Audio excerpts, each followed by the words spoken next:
अवतार सिंह संधू पाश, इनको क्रांति का कवि माना गया।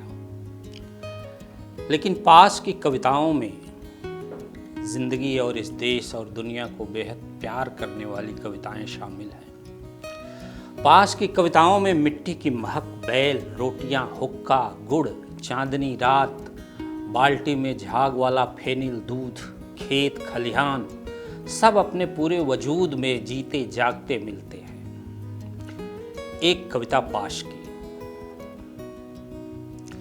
यदि देश की सुरक्षा यही होती है कि बिना ज़मीर होना जिंदगी के लिए शर्त बन जाए, आंख की पुतली में हाँ के सिवाय कोई शब्द भी अश्लील हो और मन बदकार पलों के सामने दंडवत झुका रहे, तो हमें देश की सुरक्षा से खतरा है।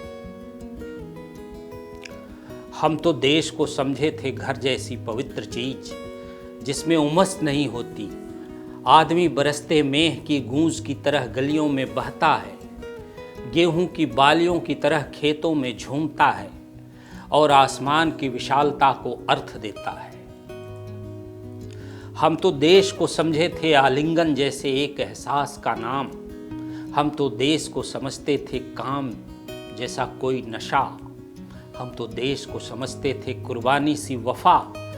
लेकिन गर्देश आत्मा की बेगार का कोई कारखाना है, गर्देश उल्लू बनने की प्रयोगशाला है, तो हमें उससे खतरा है।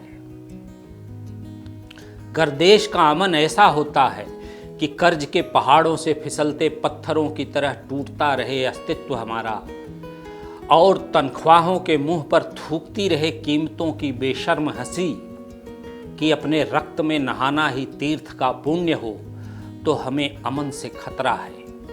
गर्देश की सुरक्षा ऐसी होती है कि हर हड़ताल को कुचलकर अमन को रंग चढ़ेगा, कि वीरता बस सरहदों पर मरकर परवान चढ़ेगी, कला का फूल बस राजा की खिड़की में ही खिलेगा, अक्ल हुक्म के कुएं पर रहट की तरह ही धरती सींचेगी, मेहनत राजमहलों के दर पर बुहारी ही बनेगी, तो हमें देश की सुरक्षा से खतरा है।